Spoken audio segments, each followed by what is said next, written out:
Masechet Nedarim Daf Nun Vav. We have 3 Mishnayot today about vows and categories regarding first houses, then beds, and then cities. So the first Mishnah begins, Hanodemin habayit mutar ba'aliyah divrei Rabbi Meir. Someone who says that a house is forbidden to me is nevertheless permitted to enter into the upper story of the house. You have to imagine something like maybe a two-family house, so that they are separate units, or sometimes you see a store on the first floor and then a house on the second floor, and there's a separate entrance. So you have to imagine the staircase would be on the outside. You don't have to enter into the ground floor to get to the second story.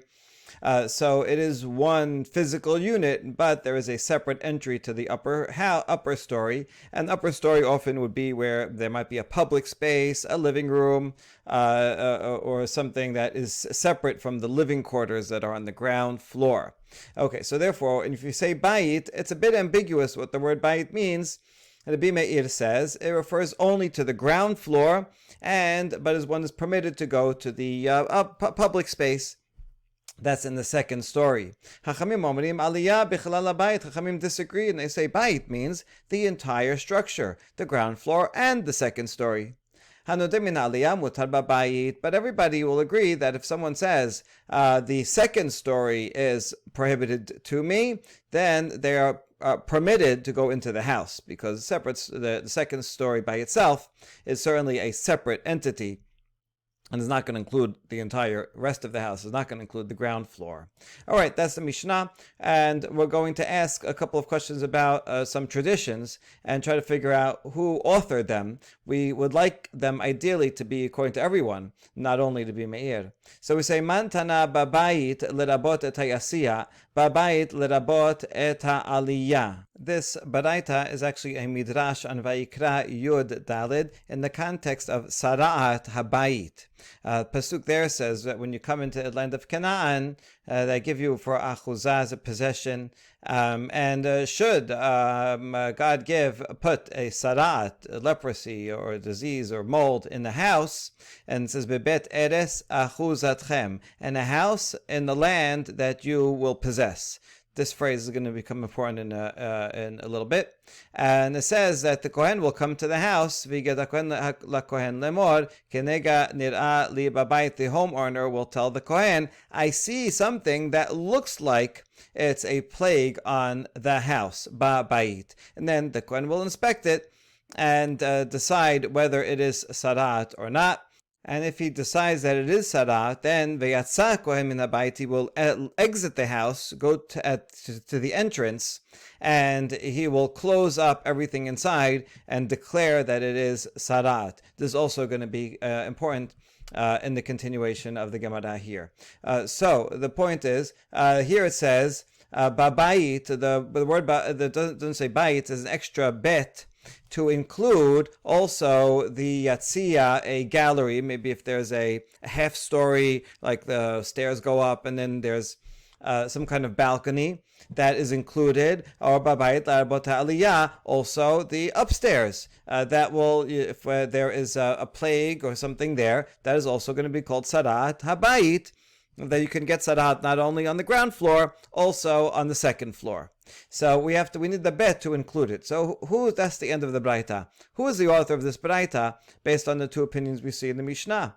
Amar Rav Chisda Rabbi Meir hi de'i Rabbanan hamri Rabbanan aliyah bechlal habayit lama likera babayit leribuya. So Rav Chisda gives the first answer. He says this Braita must be the opinion of Rabbi Meir. Why? Because if it's Rabbanan said that the word bayit means also the aliyah. If someone says, I'm prohibited to go to the house, then he also cannot go to the upstairs. So therefore, according to Rabbanan, it's already included. You would not need an extra letter to come and say, and also it includes upstairs. It's already included in the word bayit. Therefore, this baraita must be to be Meir, who says, in general, bayit means only the ground floor, and that would be true for vows. But when it comes to sarat, the Torah has to go out of its way and add an extra letter to say, for sarat, the second floor also will be prohibited. Okay, so therefore it's to be Meir. But this is a problem because we don't want a braita to be only the single opinion of Meir.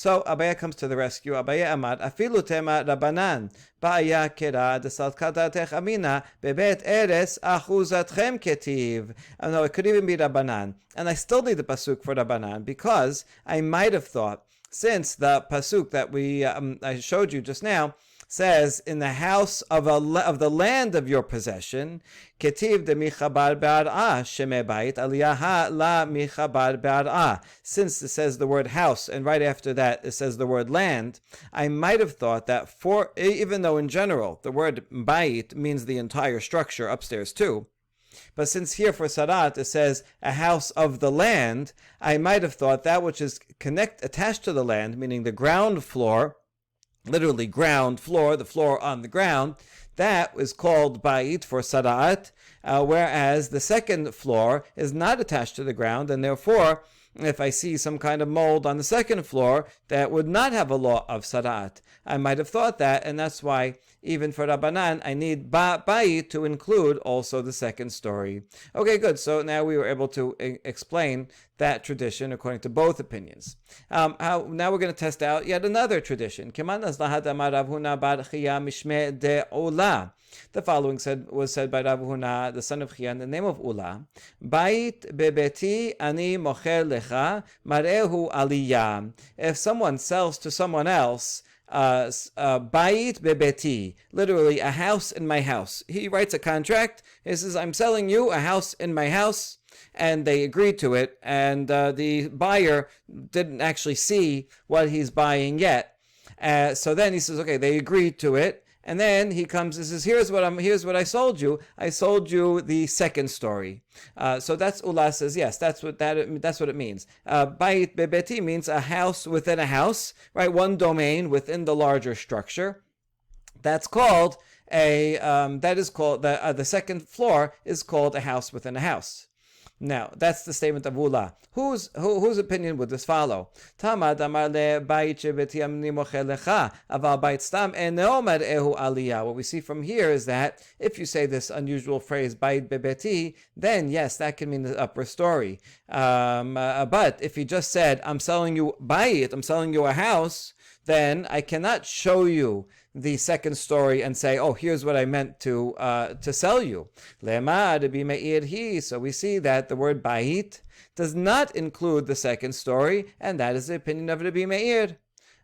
So that's a challenge, because then Ula was only following Rabbi Meir. That's a problem. So we answer, Afilu tema Rabbanan, my aliyah me'ula shebabatim. No, the word bait bebeti, when it says that he shows him aliyah, the word aliyah here does not, in this context, does not mean the upstairs, but rather aliyah in the sense of the best, the most outstanding. And so if I sell you the house of houses, I have to show you the best house. Either the best part of a house, or maybe the best entire house if I own a lot of houses. So aliyah here is not talking about upstairs, it's talking about the best. Me'ula shebabatim. And therefore, this could be Chachamim as well. All right, and that brings us to the next Mishnah. Nodemin hamita mutar badargash dibre Rabbi Meir. If I say a bed is forbidden to me, I'm still permitted to go lie down on a dargash. We're going to spend the whole sugya explaining what is a dargash. It's some kind of a day bed or a mat, a stretcher, something like that. Chachamim omrim dargash bichlal mita. Chachamim say, no, a dargash is included within a bed. It's a type of bed. And so if I say I'm not going to use a bed, I'm also not allowed to lie down on a dargash. But everybody would agree that dargash is a subset, and if I say I'm only not going to lie down on a dargash, I'm permitted to lie down on a regular bed.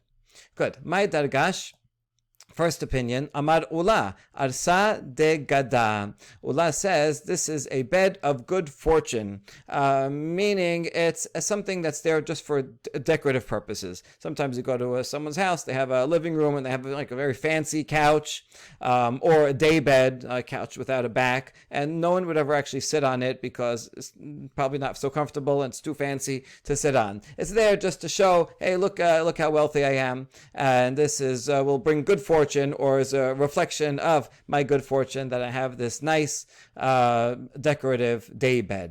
All right, that's Ulah's opinion.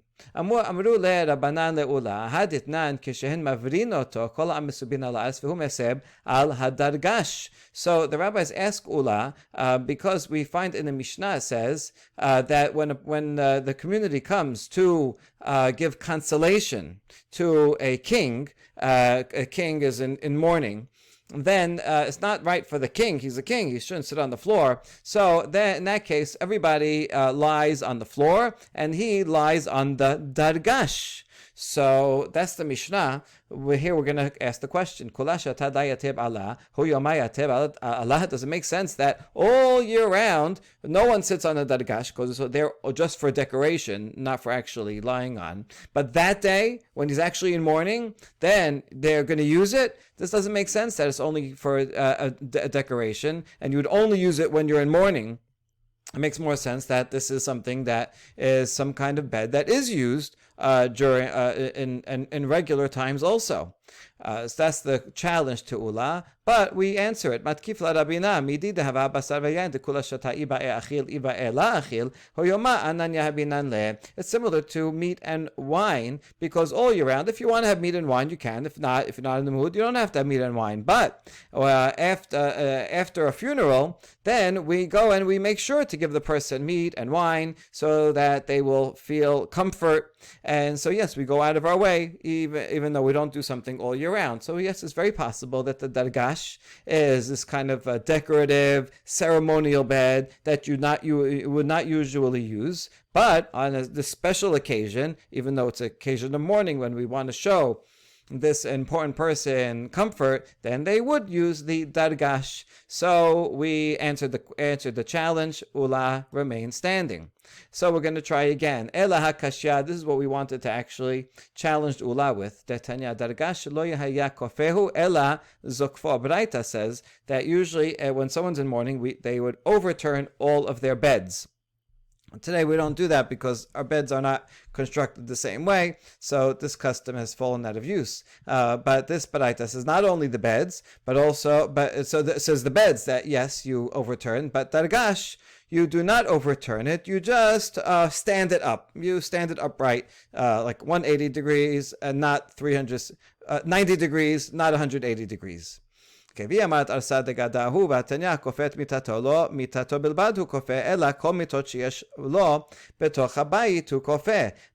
is a problem because we have another braita that says when you're overturning, one is overturning his bed because he is in mourning, not only his bed that he actually sleeps on and uses would he overturn, but rather all the beds that are in the house he would also overturn. And so if you say a dargash is a day bed, well then that should be included within this category of a bed that is, you can lie down on it, but you don't lie down on it. It's a kind of an extra, it's like a bed, an extra bed. A bed in a guest room that you don't use also has to be overturned. And so this is a problem because here we have the word that says dargash is not overturned, it's just stood upright. But if a dargash is a bed, but one that you don't use, that's what Ula said, then really you should overturn it like other beds that you can lie down on, but you don't use. So therefore, it looks like a dargash cannot be, since a dargash is different from a bed that you don't use, Ula is wrong. Halakashya, but we answer it, no, that's no problem. The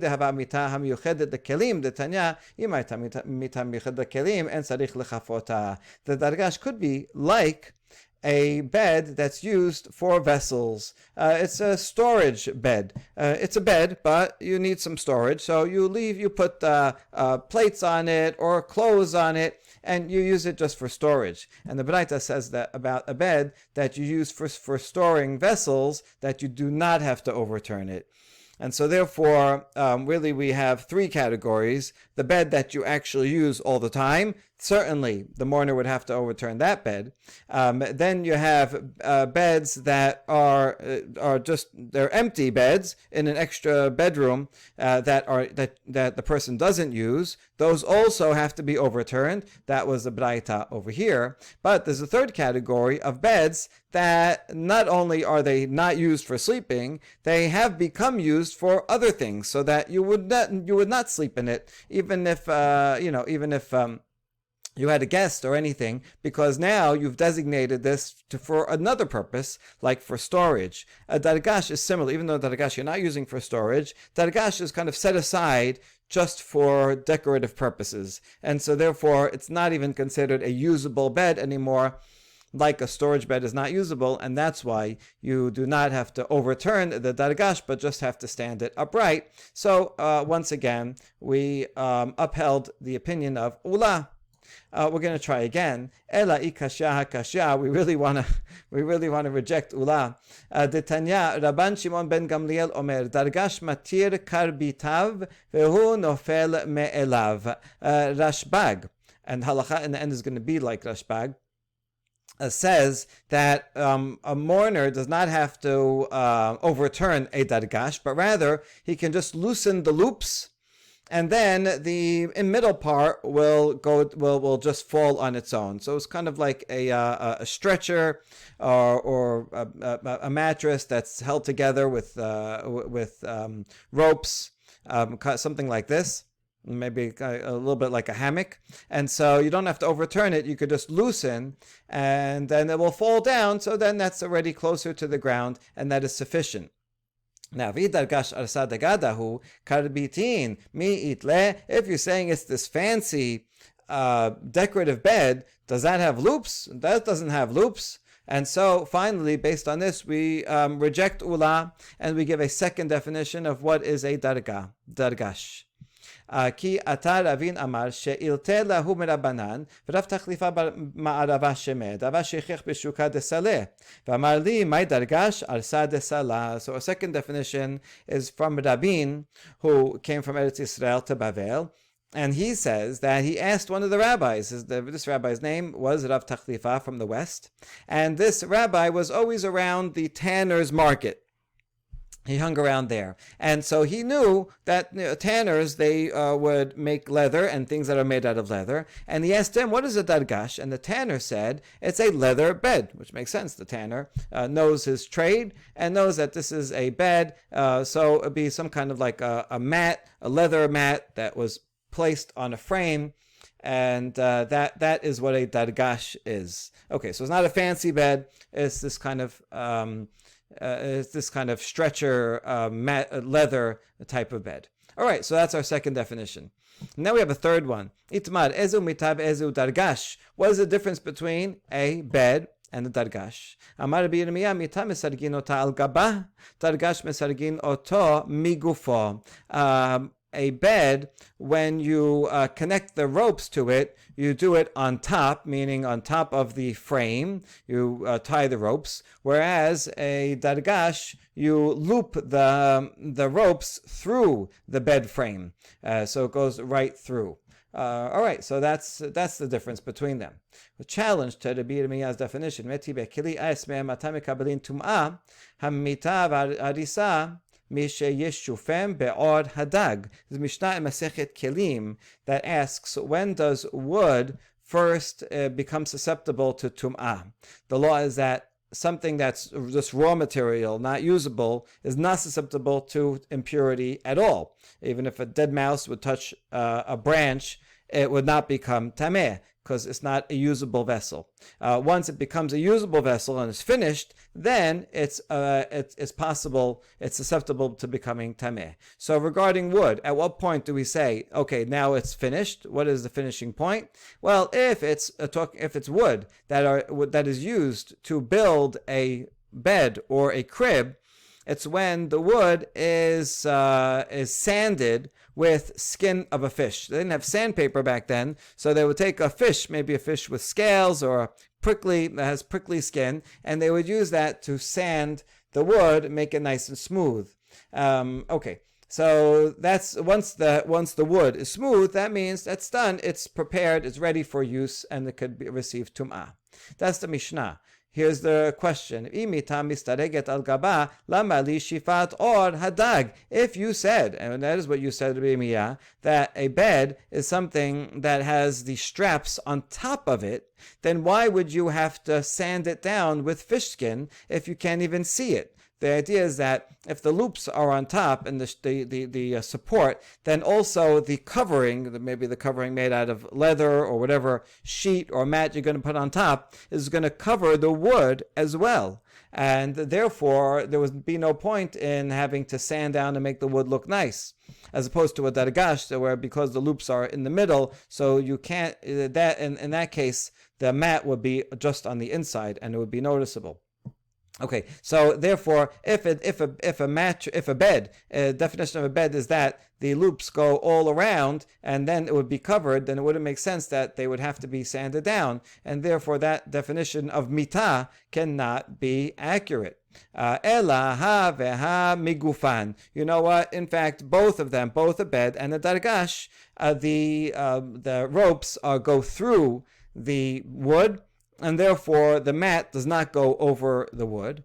So what's the difference? Mita ha'olev ha'pokeh bebizineh, dargash ha'olev ha'pokeh be'ib katam. The difference is these loops, if it's a bed, then it would actually be like this, where the ropes go directly into the wood, and so there's no way to loosen them. Whereas a dargash doesn't look like either of these pictures, but rather has a loop through this. It's self-standing loop, and then attached to the loop, further away, is the ropes that hold the rest of the bed. Because the loops are separate from the rest of the bed, the loops can be loosened, as Rashbag says. This all goes back to Rashbag's statement that you don't have to overturn the dargash, you can just loosen the loops. Because the loops are separate from the rest of the ropes, they can be loosened, and then it'll go lower to the ground, and that's sufficient to show that the person is in mourning.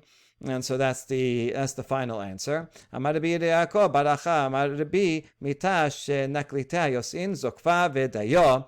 One more halacha, that if you have a bed that has posts that protrude.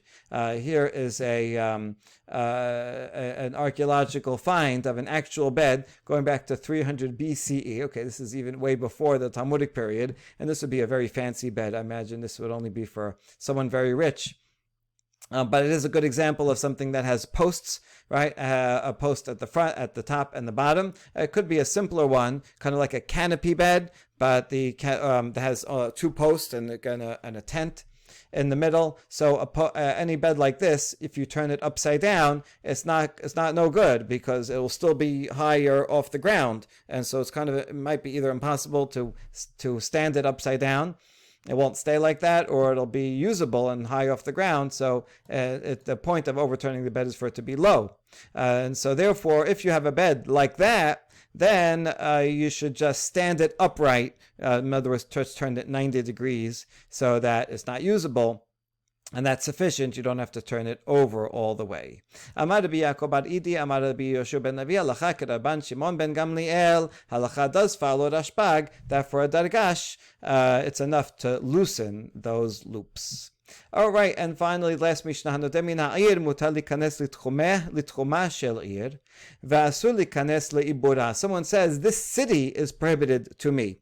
So for sure, he can't go actually into the city, into the walls of the city, but he is permitted to go to within the tchum. The tchum would be like for tchum Shabbat, which is 2,000 amot surrounding the city. He can enter into that area, but he cannot go into the ibur. Ibur is 75 amot, right outside the walls. That is considered part of the city. So from 75 amot outside the wall and inwards is prohibited, but from the 75 marker outwards, even though it's within Tchum, is permitted. Okay, so the city doesn't mean only within the walls. That little outskirts, that's connected with the city and considered part of it. But that is not true for houses. For a house, it's actually from the door itself, the door stop, and inward. You see, that might be different from the walls. A typical house might have a big threshold that's very deep. Maybe it's a few feet deep. You can go over, like today, people have awnings, or they have structures like this, so you can stand there when it's raining while you're opening the door. So we call this the doorway. If you're in this doorway, that's permitted. That's not considered in the house. Only once you actually go to where the door is, if you'd open the door and there'd be a threshold there, that would be considered part of the house, even if one was not totally indoors yet.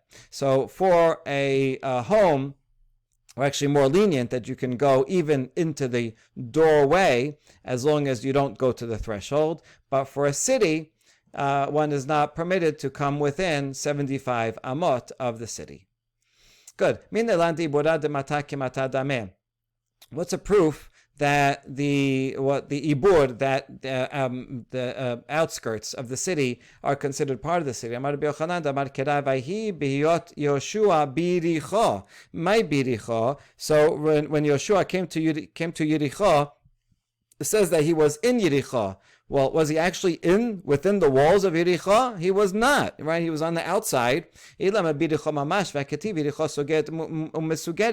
no way he could have gone inside the walls, because right after that says Yericho was completely shut and he couldn't get in, and they had to go and march around and blow shafarot to bring the walls down. So obviously he was not in the walls. So what does that mean that he was in Yericho?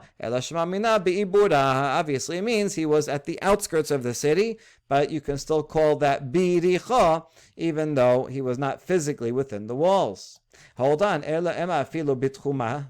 Maybe that would include the 2,000. How do you know how close he was? How do you know he was within 75 amot of the walls of the city? Maybe he was within 2,000 amot, and that is also considered within the city. No, that can't be, because when we define the 2,000 amot for cities, it says you should measure 2,000 amot outside the city. So you see that pasuk clearly says that the 2,000 is considered outside the city, and the pasuk regarding Yoshua considers the something. So we'll say the 75 amot is within biricho. So that's how we learn that distinction. Now we're coming to the houses. If I say I'm not going to enter a house, I'm only prohibited from the threshold where the door is, but it would be permitted to go to the door, the rest of the doorway. Right? From the threshold and outwards, where the doorway is permitted. Metib Rab Mari. We have a challenge to this. Back to leprosy.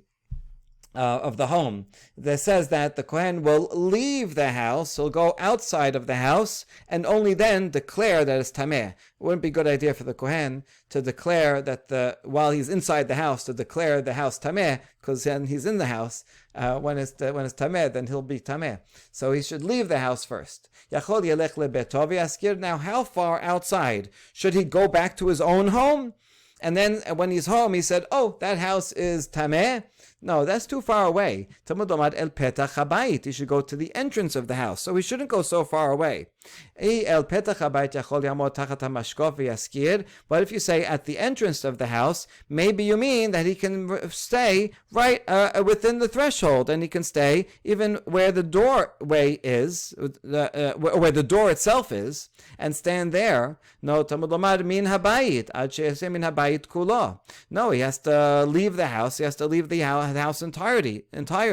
It's not enough that he's not inside the interior of the house. He can't even be at the threshold. So, well, which one is it? Right? He can't be far away, but he also can't be in the house. So where can he be exactly? So here we'll define it exactly. Hakesad omed besad mashkof veyaskir. He should stand at the side of the lintel and declare it from there. It seems to mean that he should stand outside over here, right, where kind of right in front of the doorway, not in the covered part, but stand in front in the outdoor area, but right in front, not go all the way home. So that would be lechatechila. That would be the best way to do it. בדיעבד, ומניין שאם הלך לביתו והזכיר, או שעמד תחת השקוף והזכיר שהזכרו מוזכר, תלמוד לומר והזכיר את הבית מכל מקום. So, b'diavad, how do we know that? If he did go all the way home, and he said, and he made it tameh over there, or he stood under the doorway here, just not where the door is, but in the covered part. What if he did that? How do we know that b'diavad it would still be valid? That he declare when he declares it tameh, because it says v'skir et habayit, so from anywhere. So it would still be valid as long as he's not actually in the house.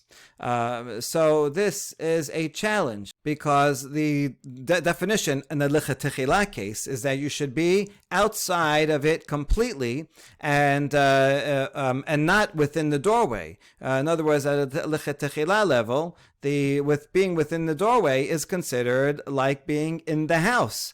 And this contradicts the Mishnah, where the Mishnah said that if I say I'm not going to enter the house, I'm allowed to be in the doorway and the covered part of it. So that means the doorway is not part of the house. But when we said lechatechila, the kohen should not be there because that's too close. That's like being in the house. Okay, but diavad we say mikol makom, fine, it's all right. But lechatechila we do not allow it. So that's the challenge, and the answer is Shane gabe bayit ichtib min habayit ad sheyaseh min habayit kulo. Regarding sarat habayit, is these extra words. It says min habayit. He should go from the house, meaning from the house totally. He should be clearly away from the house. And so this is not sufficient where it's a bit ambiguous, but rather he should stay outside lechatechila in order to declare the house tameh when he is outside of it. But in the normal language that people say, when you say, don't come into my house, what a person means is don't enter into the door where the door is. But if someone just comes and stands here for a few minutes because he wants protection from the rain or whatever, then that's not considered going into the house. And so the language for vows, we follow the normal, usual language, and that's different from sarat, where you have to be min habayit, very far from the house. Baruch Adonai leolam, amen v'amen.